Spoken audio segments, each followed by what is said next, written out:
I quite enjoyed that presentation by the Honourable Dr. Deborah Russell, primarily because I thought it was excellent to talk about people who do not have much money to pay for stuff and things that they need.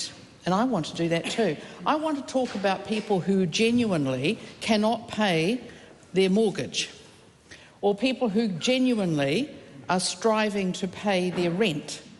And that is actually, a lot of that is on the cost of borrowing at the moment. And as we know, when we look around other developed nations that we like to compare ourselves with, is our interest rates are going up and theirs are going down. Recently, I was in Australia, they were complaining about things like 4.5% interest rates. And we are seeing, in my electorate in Papakura and all around the country, people who have either bought their first home or they've expanded to another home, or they're just dealing with the fact that they were able to borrow at 2 to 3% interest rates. And they are now facing the loss of all of their equity because their house prices that they paid, often from on the Kiwi Build scheme, were actually inflated to what they really should have been, given what they were buying. And they have had Kāinga Ora move into their street and put gang members in it. And that is the sort of thing that we deal with my electorate office in Papakura. How we deal with the worst landlord in the country, Kāinga Ora, which I see is now getting $71 million extra. This was an agency that used to have no borrowing, no debt, and did its job.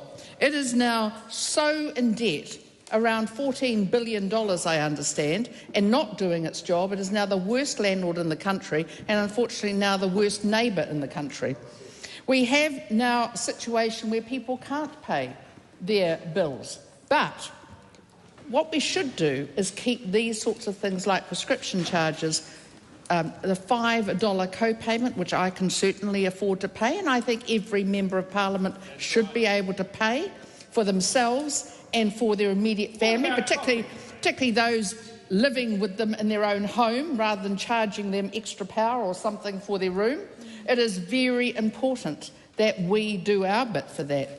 But we also know that that is a charge that should be, or lack of charge, that should be targeted to those who really can't pay, those on community services cards, those who are on national superannuation, those who really do not have extra money to spend, and particularly those who are very unwell and need repeat prescriptions. And that is already in place, as those of us who have actually looked at what situation people are in would know, rather than trying to grandstand, as we saw the other day from Arena Williams. What a disgrace for the MP for Manurewa, being blatantly, let's say, untruthful.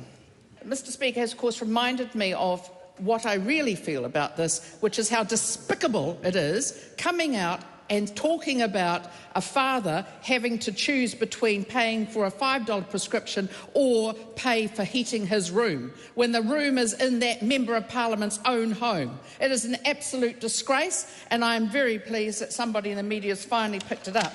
Now, looking at the debt that this government has put on New Zealanders, $28,000 per New Zealander extra to when they came into office 6 years ago. $28,000. Interest rates through the roof. Nothing to talk about in this budget except another $7 billion odd being borrowed, again on top of last year's $7 odd billion extra to what there was before. This country is getting into debt.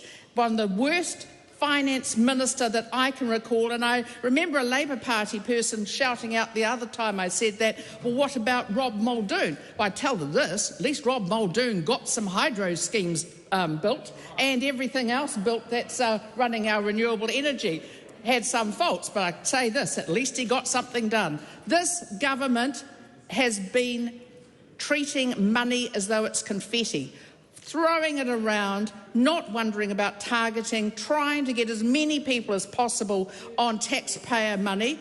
New Zealanders are being treated as though they are fools and they are going to turn, and this election is going to be it. It's the last budget from that finance minister.